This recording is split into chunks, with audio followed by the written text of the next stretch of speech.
गुरु चरण सरोज रज निज मन मुकुर सुधार। बरनौ रघुबर बिमल यश जो दायक फल चार। स्ट्रेस मैनेजमेंट के विषय में श्री रामचरितमानस की क्या मान्यता है, उस विषय पर ये मेरा तीसरा सेशन है। और इस विषय का प्रारंभ यहाँ से हुआ था कि अभी 29 सितंबर को वर्ल्ड हार्ट डे था। उसमें दिन भर टेलीविज़न पे हृदय के स्वास्थ्य से संबंधित कार्यक्रम आते रहे। उसमें हिंदुस्तान के एक बहुत ही नामी गिरामी डॉक्टर ने महामृत्युंजय मंत्र के बारे में चर्चा करी और उनका ऐसा कहना था कि हार्ट के रोगों में स्ट्रेस मैनेजमेंट की बहुत बड़ी भूमिका है और उसमें महामृत्युंजय जाप यदि किया जाए तो उससे काफ़ी लाभ होता है। इस विषय में कुछ बातें मैंने कही थी और उसमें मैंने अभी पिछले 2 सेशंस में ये कहने की चेष्टा की थी कि यदि हम मंत्र का जाप, भले ही वो महामृत्युंजय ही क्यों ना हो, यदि हम अपने गुरुदेव से दीक्षा रूप में लेके करेंगे तो हमको उसके जीवन में, हमारे जीवन में उसका ज़्यादा लाभ हो सकता है, बजाय कि इसके कि हमने महामृत्युंजय याद कर लिया और हम उसका जप करने लगे। तो इसका कहने का मेरा ये कभी भी मतलब नहीं था कि अगर हमारे जीवन में गुरु नहीं है तो हमको कोई स्ट्रेस मैनेज हमारा मंत्र जाप से नहीं होगा।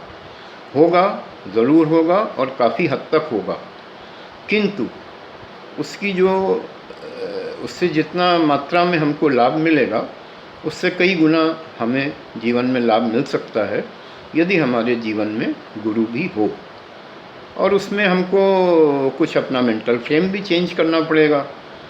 तो जो पिछला वीडियो था उसमें मैंने एक ब्रेकिंग न्यूज़ के तौर पे एक अपना अनुभव आप लोगों से शेयर किया था, जिसमें कि एक ऐसी स्थिति में जिसमें हमारा स्ट्रेस लेवल 100% था और हमने उसमें आकस्मिक रूप से हमको एक आइडिया आया और उस आइडिया में मैंने उसका वर्णन भी किया था कि हम उसमें 3 मंत्र या 5 मंत्र या 7 मंत्र, इच्छा कितने मंत्र हों ये हमारी क्षमता पे और हमारी ज़रूरत पे निर्भर है और हमारी चॉइस पे निर्भर है, और उसका हम एक क्रम बना लें और उसी क्रम में हम मंत्र का उच्चारण करें तो उससे काफ़ी स्ट्रेस मैनेज होता है।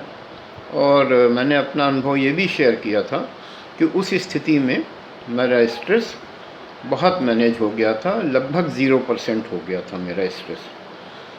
तो उस बारे में चूँकि मैंने पिछले दोनों सेशंस में इस बात पे बहुत ज़ोर दिया कि गुरु की भूमिका, गुरु की भूमिका, गुरु की भूमिका, तो उसमें मुझे किसी ने ऐसा प्रश्न किया कि इसके फर्स्ट हाफ में तो आप कह रहे हैं कि गुरु से मंत्र हो तो अच्छा होता है और सेकंड हाफ में आपने अपना एक एक्सपीरियंस शेयर कर दिया और वो मंत्र आपको गुरु ने दिया भी नहीं था। बहुत ही अच्छा सवाल था और मुझे लगा कि मैं इस सेशन का प्रारंभ, और ऐसा ही एक और भी सवाल आया जिसमें उस व्यक्ति ने मुझे ये कहा कि आपने तो गुरु की इतनी भूमिका बता दी कि जिस व्यक्ति के जीवन में गुरु नहीं है तो उसको तो हतोत्साहित हो जाएगा, वो कहेगा मेरे तो स्ट्रेस मैनेज हो ही नहीं सकता। तो ये मुझे लगा कि इन दोनों विषयों का उत्तर देते हुए अगर आज हम इस सेशन की शुरुआत करें तो इसमें बहुत सी बातें आपको क्लियर हो सकती हैं। यहाँ पे एक बात मुझे याद आती है, मेरे गुरुदेव का एक संस्मरण था। वो इलाहाबाद में उनका एक सेशन चल रहा था तो उसमें शायद उनसे पत्रकारों ने पूछा होगा, उन्होंने अपना संस्मरण सुनाया था कथा में, कि उनसे पूछा गया होगा कि आप इतने वर्षों से राम कथा कह रहे हैं तो अब आपको संतोष है? तो महाराज श्री ने कहा कि वो संतोष और असंतोष की बात तो तब आती जब मैं ये मान लेता कि मेरी कथा सुन के लोग बदल जाएंगे और समाज की बुराइयां दूर हो जाएंगी और जो लोगों के जीवन में कठिनाइयां हैं वो सारी दूर हो जाएंगी। ऐसा कोई सपना मैंने पाला ही नहीं था। अब आजकल तो लोग तमाम किन किन बातों से जोड़ के कह देते हैं कि यदि आप ऐसा करेंगे तो आपके सारे दुख दूर हो जाएंगे, ये हो जाएगा, वो हो जाएगा, कि महर्षि को ये कभी भ्रम नहीं था और उन्होंने बहुत ही स्पष्ट शब्दों में ये बात कही। तो फिर आप पूछेंगे कि मैं राम कथा कहता क्यों, तो उन्होंने तुलसीदास जी का एक उद्धृत कर दिया, जिसमें तुलसीदास जी कहते हैं कि मैं अपनी वाणी को धन्य बनाने के लिए कहता हूँ। ये रामचरितमानस की रचना मैं अपनी वाणी को धन्य बनाने के लिए कहता हूँ। तो महर्षि ने कहा मैं अपनी वाणी को धन्य बनाने के लिए कहता हूँ। तो उसी तरह से इसमें कुछ मेरी ऐसी बातें भी हैं कि जो बहुत ज़्यादा ऑर्थोडॉक्स धार्मिक लोग हैं तो उनको उससे कुछ मतांतर हो सकता है, लेकिन मैं इसी घटना के परिप्रेक्ष्य में ये कहना चाहता हूँ कि मैं तो प्रोफेशनल हूँ भी नहीं, कि जो इस क्षेत्र का मैं हूँ भी नहीं। मैं तो शुद्ध चिकन के वस्त्रों का निर्माता हूँ, व्यापारी हूँ, और मैं चिकन वस्त्र बनाता हूँ। और मेरी कुछ स्पेशलिटीज़ भी हैं, जैसे 100% कॉटन के जेंट्स के आइटम और लेडीज़ के कुछ आइटम्स हैं जो मैं बनाता हूँ, जो बहुत ही अच्छी क्वालिटी के, उसमें कपड़ा लगा के हम लोग लेडीज़ टॉप्स बनाते हैं। अभी एक कोरोना पीरियड आया और कोरोना पीरियड में ये हुआ कि जो लोग 65 वर्ष के हैं तो उनको लोगों के संपर्क में आने से बचना चाहिए। अब मेरा नाम रूप कुमार अग्रवाल है, मैं लखनऊ में रहता हूँ, अय्यागंज में, और मेरी आयु 70 वर्ष है। तो मैंने ये फ़ैसला किया कि मुझे अपनी दुकान की एक्टिविटीज़ बंद कर देनी चाहिए। दुकान रहेगी तो स्टाफ भी आएगा और दूसरे लोग भी आएंगे। मेरा काम ऐसा है जिसमें गांव से लोग आते हैं, तो अब वो पता नहीं कितने कोरोना के प्रति अवेयर हैं। तो अब ये हुआ समय कैसे पास करें, तो मैंने इस तरीके के ये सेशंस बनाए। तो मुझे इन सेशंस से ऐसी कोई भी आशा नहीं है कि इसको सुन के लोगों का, मेरा डायबिटीज़ पे भी एक सीरीज़ चल रहा है, तो उसमें भी मुझे ऐसी आशा नहीं है कि उसको सुन के लोग अपनी डायबिटीज़ रिवर्स कर लेंगे। यद्यपि मैंने ऐसा किया है, और ये बात मैं क्यों कह रहा हूँ यहाँ पे, क्योंकि मैंने अपने मेडिकली जिसको गुरु बनाया, उसकी मेहरबानी से ये हुआ मेरे जीवन में। यदि वो व्यक्ति मुझे नहीं मिला होता, मैंने उसको मेडिकल गुरु की अपने मन में ऐसा संज्ञा नहीं दी होती, तो मैं उसकी बातें 100% मानता नहीं, और नहीं मानता तो मुझे कोई अपने डायबिटीज़ और हाई ब्लड प्रेशर और प्रोस्टेट एनलार्जमेंट, इस सब का मेरा रिवर्सल हुआ है। मैं बिना दवा के बिल्कुल अच्छी तरह से अपना जीवन व्यतीत कर रहा हूँ। तो ये कोरोना, मैंने थोड़ी सी भूमिका बताई। तो मैं ये क्यों भूमिका बताई, उसका कारण है कि ये सवालात तो मेरे सामने आए, लेकिन किसी ने मुझसे ये नहीं कहा कि जो आपने उसमें टिप दी थी उसका मैंने प्रयोग किया और मुझे रात में नींद नहीं आती थी, तो मुझे तुरंत नींद आ गई, बहुत जल्दी नींद आ गई। या किसी ने मुझसे ये नहीं कहा कि ये प्रयोग मैंने करके देखा तो मुझे उससे मेरा स्ट्रेस बहुत मैनेज हुआ, मैं बहुत रिलैक्स हुआ। और साथ में मैं ये कह रहा हूँ कि मैं 100% मेरी स्ट्रेस लेवल था, उस स्थिति में मेरा 0% हुआ। तभी तो ये तो प्रेरणा कोई ले नहीं रहा है ना। सवाल ऐसे किए जा रहे हैं जो इंटेलेक्चुअल लोग सवाल करते हैं, और वास्तव में देखा जाए तो ऐसे इंटेलेक्चुअल क्वेश्चंस की, उससे आपका इंटेलेक्चुअल भूख मर जाएगी, लेकिन आपके जीवन में उसकी कोई उपयोगिता नहीं होगी। तो अब फिर भी मैं इसका उत्तर, मैंने कहा था मैं दूंगा, तो मैं देता हूँ कि एक तो ये था मेरा कि उस 100% स्ट्रेस के लेवल पे ये थॉट मुझे आया कि यदि मैं ऐसा करूं तो मुझे ये रिज़ल्ट मिल सकता है। वो थॉट कहाँ से आया, मैं ये कहना चाहता हूँ। उस थॉट आने के पीछे 2 रीज़न्स थे। गुरुदेव से मेरा पिछले 12 वर्षों का इंटरैक्शन उस समय, और गुरुदेव के द्वारा मेरे मन में जो बातें बैठाई गई थी और भगवान के प्रति जो विश्वास उत्पन्न किया गया था, समय समय पर गुरुदेव से वार्तालाप के माध्यम से, उनकी कथा सुन के, उनका साहित्य पढ़ के, तो उस बैकग्राउंड में ये थॉट मुझे उस समय आया, वरना उस स्थिति में कोई थॉट ऐसा आने का प्रश्न ही नहीं था। तो ये जो मैंने उसके फर्स्ट हाफ में जो महिमा बताई गुरु की, और उसके बाद में ये एक्सपेरिमेंट अपना बताया, तो उसमें मैंने ये बात तो कही है, लेकिन शायद उतने अच्छे ढंग से नहीं कही होगी कि जब आप गुरु के संपर्क में हों और गुरु का आपके ऊपर हिप्नोटिक इफेक्ट हो, तो फिर आपको ऐसी स्थिति में भी कोई आपके अंदर से एक इंट्यूशन हो सकता है, और उस इंट्यूशन पे उसको अगर ईश्वरीय प्रेरणा से या गुरु की प्रेरणा से है तो ऐसे भी रिज़ल्ट मिल सकते हैं कि ऑपरेशन टेबल पे जब मैं जाने लगा तो मैं जानता नहीं, मैंने सुना है खाली समाधि कुछ होता है, लेकिन मैं अपनी परिभाषा कहता हूँ कि मैं उस समय समाधि में था उस प्रयोग के द्वारा। अब दूसरे सवाल का जवाब ये है कि जो लोग जिनके जीवन में गुरु नहीं है तो वो हतोत्साहित हो जाएंगे क्या इस बात से? बिल्कुल नहीं होंगे। क्यों? इसलिए नहीं होंगे कि मैंने कहा कि अगर वो अपने मर्जी से भी महामृत्युंजय का कोई व्यक्ति जप कर रहा है तो भी उसको स्ट्रेस मैनेज करने में आराम मिलेगा। अब यहाँ पर ये है कि एक बार मेरे सामने की बात है, किसी व्यक्ति ने मेरे महर्षि से पूछा कि गुरु बदलना चाहिए कि नहीं बदलना चाहिए। तो महर्षि ने इसका उत्तर इतना सुंदर दिया कि उन्होंने उत्तर न दे के उसी से प्रश्न कर लिया कि शादी के बाद पति या पत्नी बदलनी चाहिए कि नहीं बदलनी चाहिए। मैंने इसमें एक, जैसा मैंने कहा कि मैंने आज की लैंग्वेज में मैं इसको बता रहा हूँ, और इसका रामचरितमानस का जो शेड मैं रख रहा हूँ वो शेड स्ट्रेस मैनेज करने के संदर्भ में है। तो आजकल एक वर्ड बहुत ज़्यादा पॉपुलर है, लिव इन रिलेशनशिप। तो लिव इन रिलेशनशिप का क्या मतलब है कि आप शादी नहीं कर रहे हैं, आप एक दूसरे के संपर्क में हैं। अगर आपको क्लिक कर रहा है वो रिश्ता तो आप शादी कर सकते हैं, नहीं तो आप धीरे से बैकआउट कर सकते हैं, फिर आप अगेन किसी दूसरी लिव इन रिलेशनशिप में भी आ सकते हैं। तो इसका किसी गंदे अर्थ में इसको नहीं लीजिएगा। इसका अर्थ केवल इतना ही है कि हम किसी संत के संपर्क में आए। अब इसमें कुछ शर्तें हैं, यदि वैसा हो तो भी आप जज कर सकते हैं कि हाँ ये गुरु मेरे लिए उपयुक्त है। तो मुझे जो महसूस हुआ, तो पहले तो आपका गुरु से कोई दूर से इंटरेक्शन होना चाहिए। यानी जैसे मैं जब महर्षि के संपर्क में आया तो सबसे पहले मैंने उनकी कथा सुनी। कथा सुनने से मुझे ऐसा लगा कि मुझे इनसे मिलना चाहिए। वो फर्स्ट थाट था मेरा, इंट्यूटिव थाट था, वो मेरा कोई उसमें एफर्ट नहीं था।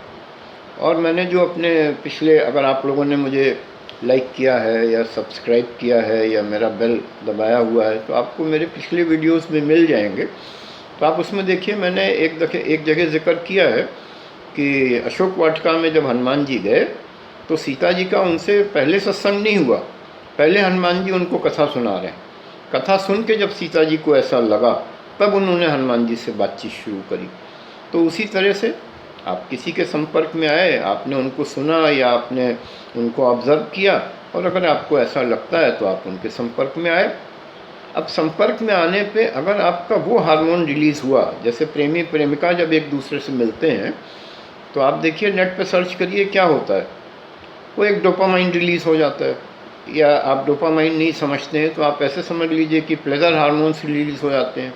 एक मन की खुश होने वाली स्थिति उत्पन्न हो जाती है जिसमें एक दूसरे के साथ उन दोनों को अच्छा लगता है। तो आप जब अपने गुरुदेव के या प्रपोज्ड गुरुदेव के संपर्क में आते हैं तो संपर्क में आके अगर आपको अच्छा लगता है, उनके वाइब्रेशंस आपके वाइब्रेशंस से जब टकराते हैं, वहाँ बैठ के आपको एक दिव्यता की अनुभूति होती है, तो प्रारंभिक संकेत तो यही है कि ये गुरु आपके मतलब का है।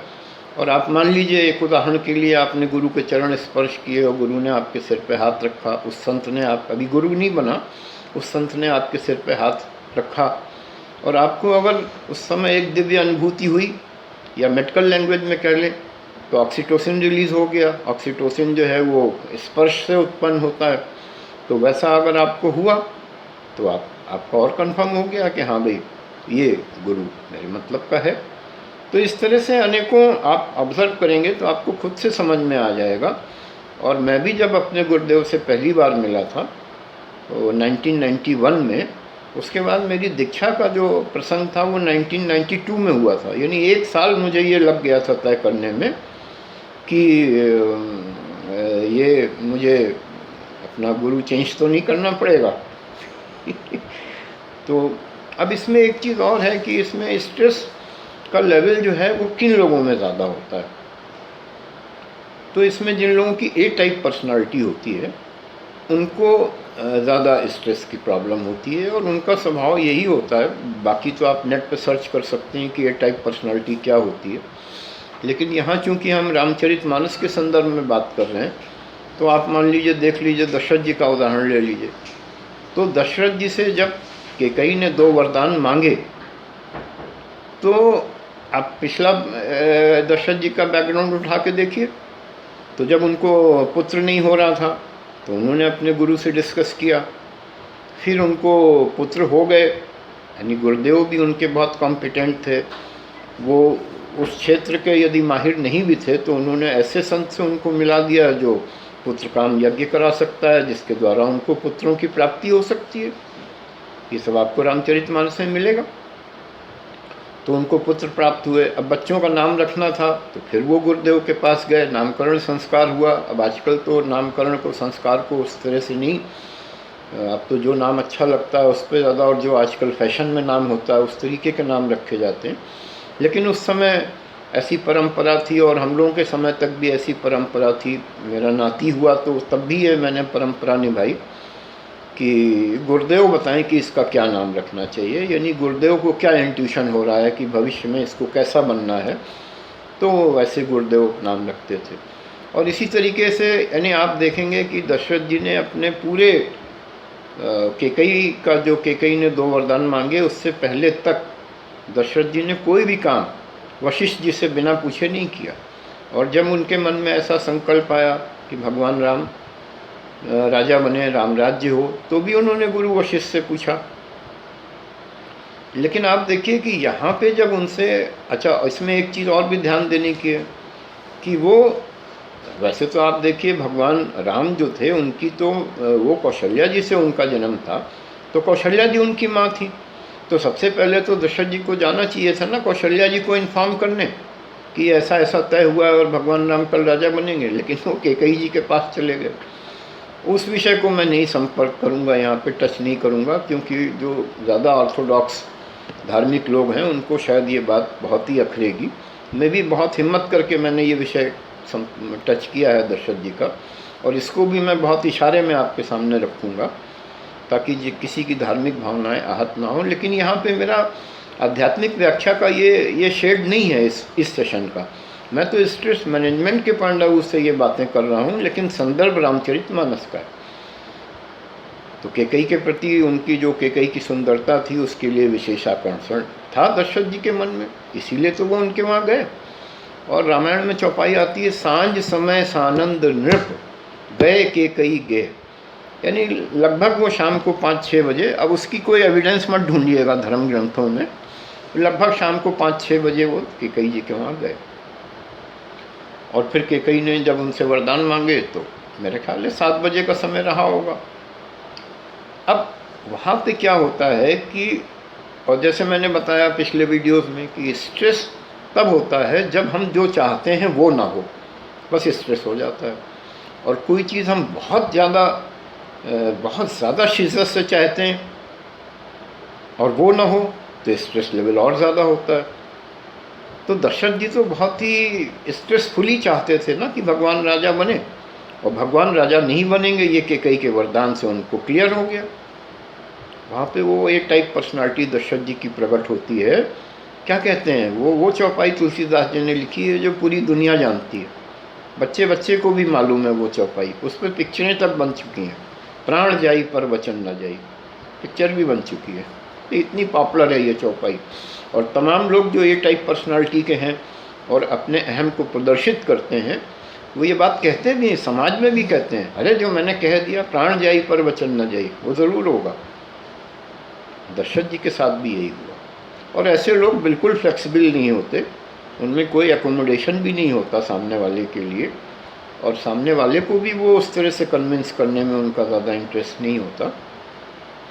तो मैंने इतनी भूमिका इसलिए बताई कि अगर चाहते महाराज श्री दशरथ तो कैकेयी जी से कह सकते थे कि हम बंधे हुए हैं आपको वचन देने के लिए, हम जरा गुरु जी से बात कर लें। मैंने अपना पूरा जीवन गुरु जी से बिना पूछे मैंने कोई काम नहीं किया, और ये गुरु जी की ही सम्मति से ये तय हुआ है, तो हम एक बार उनसे पूछ लें, वो हमें जैसा निर्देश देंगे हम करेंगे, और हम चाहेंगे कि तुम्हारा जो मैंने वचन दिया उसको अधिक से अधिक पूरा करें। वो ये भी कह सकते थे कि भरत जी की तो हम ज़रा कंसेंट ले लें कि क्या वो इस बात के लिए प्रस्तुत हैं भी कि नहीं है। वो ये भी कह सकते थे कि मैं तुमको अगर ये वचन दे भी दूं तो राम मेरी बात मान के बन जाएंगे कि नहीं जाएंगे, मुझे उनसे भी पूछना पड़ेगा। मेरे कहने का अर्थ ये है कि जो उनकी पर्सनालिटी थी वो उनको एम्फेसाइज कर रही थी कि हमें कोई ऑप्शन अवेल ही नहीं करना। नतीजा क्या हुआ कि उनका स्ट्रेस लेवल जो है वो लगभग 95-100% हो गया। और फिर वो आप पढ़ेंगे रामायण में कि कैसे वो मूर्छित हो गए और किस तरह से उनकी बुरा हाल हो गया। यानी मेडिकल टर्म्स में देखें तो 100% ब्लॉकेज हो गया उनका, या 95% ब्लॉकेज हो गया। ब्लड सर्कुलेशन, हृदय को ब्लड सप्लाई मिलना बंद हो गई, तभी तो उनकी ऐसी सब स्थिति हुई।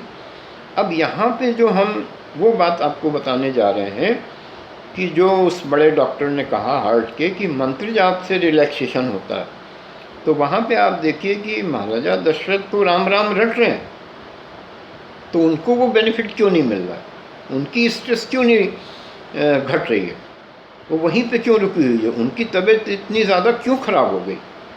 क्योंकि वो अपने लड़के का नाम रट रहे हैं, वो भगवान का नाम नहीं जप कर रहे हैं। वहाँ पे मंत्र जप तो है ही नहीं। यानी राम नाम लेना भी तो एक मंत्र जप है, राम राम राम राम राम, इस तरह से भी तो लोग जप करते हैं ना। वो राम राम तो कह रहे हैं लेकिन वो अपने लड़के का नाम ले रहे हैं।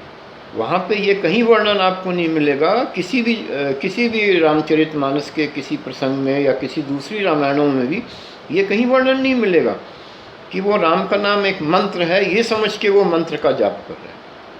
तो ये बात बहुत इम्पॉर्टेंट है यहाँ पे कि अगर आप मंत्र का जाप करते हैं, और इसमें आप देखिए एक दो बातें और करेंगे तो फिर समय हमारा ये आज का समाप्त हो रहा है। ए टाइप पर्सनालिटी परशुराम जी की भी है, लेकिन परशुराम जी का वर्णन मैं अगले वीडियो में ज़रूर आपसे करूँगा कि उन्होंने किस तरह। आप इस बीच में अगर हो सके तो आप लक्ष्मण परशुराम संवाद पढ़ के रखिएगा तो आपको और अच्छा लगेगा मेरे से ये बातें सुनने में, जो उसका मेडिकल इंटरप्रिटेशन है। लेकिन उनको उसमें एक बेनिफिट मिल गया, परशुराम जी थोड़ा अवेयर थे और उसका उनको बेनिफिट ये मिला कि वो समझ गए, अपनी कमी को भी समझ गए, और फिर वो भगवान राम और लक्ष्मण जी दोनों की स्तुति करते हुए वो वन को चले गए तपस्या करने के लिए। वहाँ पे चौपाई भी आती है, भृगुपति चले कुछ मैं थोड़ा भूल रहा हूँ इस समय, वो जंगल को चले गए तपस्या करने के लिए, लेकिन यहाँ दशरथ जी को प्राण देना पड़ा।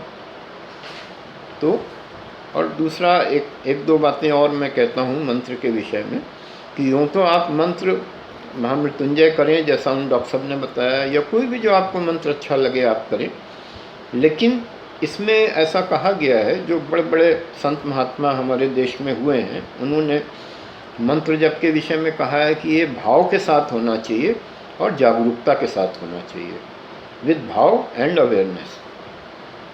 अब भाव के लिए मैंने जो महसूस किया अपने जीवन में वो मैं बताता हूँ आपको कि आप मान लीजिए पूजा घर में गए, आप किसी मंदिर में गए या अपने पूजा घर में गए, वहाँ पे जब आप मंत्र का जप करेंगे तो भाव तो स्वतः उत्पन्न हो जाएगा कि मैं अपने गुरुदेव के सामने बैठा हूँ और वहीं पे मेरे ठाकुर जी का भी चित्र है जिनसे मुझे गुरुदेव ने मिलवाया था, मैं उनका जप कर रहा हूँ, तो भाव तो उत्पन्न हो गया ना। अब अवेयरनेस वाली बात आई। अवेयरनेस तो थोड़ा अभ्यास का विषय है, और इसमें भी मैं ये क्लियर कर दूं कि यदि आपके जीवन में गुरु नहीं है, ये शर्तें नहीं पूरी हो रही हैं, तो भी आपको बेनिफिट मिलेगा मंत्र जाप का। क्यों? क्योंकि जब आप देखिए अपने जीवन में ध्यान से देखिए तो तमाम ऐसे आपको पॉकेट्स हैं जहाँ पे आपको कुछ भी करने के लिए नहीं है। वहाँ पे आप उस समय क्या कर रहे हैं? अपने आप से बातचीत कर रहे हैं, और अपने आप से मन ही मन जो बातचीत कर रहे हैं उसमें नकारात्मक विषयों पे अधिक आप मानसिक वार्तालाप कर रहे हैं अपने आप से, स्ट्रेस लेवल आपका बढ़ रहा है। तो हम एक नया शब्द दे रहे हैं, ये भी एक ब्रेकिंग न्यूज़ है, इसकी व्याख्या अगले वीडियो में मैं करूँगा कि आपको मंत्रशील होना पड़ेगा। मंत्रशील के नाम से कोई वर्णन आपको नहीं मिलेगा कहीं भी, किसी धार्मिक ग्रंथ में नहीं मिलेगा, लेकिन ये मेरे मन में ऐसे आया, शायद गुरुदेव की कृपा से आया हो, कि आपको धार्मिक के बजाय धर्मशील, ये तुलसीदास जी की मान्यता है, धर्मशील। इस तरह से अनेकों सद्गुणों के साथ में शील शब्द जुड़ा हुआ है। मुझे एकदम से इस वक्त याद नहीं आ रहा, मैं कोशिश करूंगा अगले वीडियो में आपको बताऊं कि कहाँ कहाँ पे सद्गुणों के संग तुलसीदास जी ने शील शब्द का प्रयोग किया। दानशील भी है शायद, तो उस तरह से जो भी आपके खाली पॉकेट्स हैं, जहाँ पे आप कुछ नहीं कर रहे हैं महत्वपूर्ण, जैसे आप सड़क पे चल रहे हैं, ड्राइविंग में अगर आप बिल्कुल परफेक्ट हैं तो ड्राइविंग करते समय भी आप अपनी सॉलिलॉकी तो करते ही रहते हैं। सॉलिलॉकी मतलब अपने आप से बातचीत तो आप करते ही रहते हैं ना। आप टैक्सी में जा रहे हैं, आप हवाई जहाज़ में जा रहे हैं, अब तमाम ऐसे आपको मौके, आप मॉर्निंग वॉक पे, मैंने तो मॉर्निंग वॉक पे भी इसको यूज़ किया। तो आपके जो खाली पॉकेट्स हैं उसमें आप मंत्र का जाप कर रहे हैं, और मुझे इससे एक बहुत बड़ा बेनिफिट मिला। मैं अगले वीडियो के लिए ये भी एक पॉइंट आज बता रहा हूँ कि तुलसीदास जी ने, ऐसे तो नाम वंदना में बहुत सारे चौपाइयाँ, दोहे, बहुत कुछ है, आप पढ़ेंगे तो आपको बड़ा आनंद आएगा। नाम की महिमा के नाम से बालकांड में प्रसंग है, आप इंडेक्स देख के उसका आनंद भी ले सकते हैं। तो उसमें तुलसीदास जी ने कहा कि नाम राम को कल्प तरु और कली कल्याण निवास, जे सुमिरत भय भांगते तुलसी तुलसीदास। मैं अपना व्यक्तिगत एक्सपीरियंस आपसे शेयर कर रहा हूँ, इसको कोई चैलेंज करने की ज़रूरत भी नहीं है। मुझे अपने जीवन में ऐसा एक्सपीरियंस हुआ। तो जब मैंने सारे खाली पॉकेट्स अवेल किए और मैंने मंत्रशील अपने को बनाया, या मैं बन गया, हर खाली पॉकेट में मैंने मंत्र का जाप किया। मेरे गुरुजी थे मेरे साथ, मेरे पास गुरु मंत्र भी था, तो मैंने तो गुरु मंत्र का ही जाप किया। मॉर्निंग वॉक में किया, दुकान में बैठे हैं, वहाँ कोई काम नहीं है तो मैंने माला उठा ली। किसी डॉक्टर के वेटिंग रूम में बैठे हैं, नंबर नहीं आया अभी, वहाँ मैंने गले में माला पहने रहते हैं, गले से उतार के जप करना शुरू कर दिया। यहाँ से बेंगलोर जाते थे अपने डॉक्टर को दिखाने, 2.5 घंटे हवाई जहाज़ में मैंने जप किया। इस तरह से मैंने बहुत से पॉकेट्स यूटिलाइज़ किए। और फिर लगभग, मैं आपको ईमानदारी से बताता हूँ, 6 महीने बाद, अब यहाँ पे मैं क्या कहना चाह रहा हूँ, मैंने ये दोहा क्यों पढ़ा, नाम राम को कल्प तरु, कि कल्प तरु के नीचे बैठ के आपको इच्छा करनी पड़ती है कि मैं इस कामना से ये जप कर रहा हूँ। लेकिन उसके आगे तुलसीदास जी कहते हैं कि कली कल्याण निवास, इसमें कलयुग में हमारे कल्याण का ये घर है। भगवान का नाम जो है ये, इसमें हमारे कल्याण के लिए ये कलयुग में, और भी अन्य ऐसे चौपाई दोहे हैं, कलयुग केवल नाम आधारा, जान ले सो जानन हारा, इस तरीके की तमाम आपने सुनी होंगी। तो लगभग 6 महीने बाद मैंने अपनी लाइफ में देखा कि कुछ चीज़ें जो मैंने भगवान से मांगी भी नहीं थी, वो मेरे जीवन में स्वतः प्रकट हुई। और मैं आज बिल्कुल दावे के साथ कह सकता हूँ कि यदि आप मतलब जैसे किन्हीं चीज़ों को मुझे डर लगता था, किन्हीं कामों को करने में, और मेरा कॉन्फिडेंस लेवल इतना बढ़ गया, जिन लोगों से बात करने में मुझे डर लगता था, उनसे मैं बिल्कुल अच्छे ढंग से और अपने टर्म्स पे बात करने लग गया। मैंने एक दिन एकदम से अपने को ऑब्ज़र्व किया कि ये चेंज मेरे अंदर कैसे आ रहा है। तो इस तरह से आप देखेंगे, जब आप जप का अभ्यास करेंगे तो आपका स्ट्रेस तो मैनेज होगा ही, लेकिन रामचरितमानस का ये संदेश है कि आपको बहुत कुछ और भी मिलेगा जो आपने मांगा भी नहीं होगा, जो आपने कल्पना भी नहीं की होगी कि यह आपको मिलेगा। तो बोलिए सियावर रामचंद्र की जय। फिर मिलते हैं अगले सेशन में। बोलिए सियावर रामचंद्र की जय।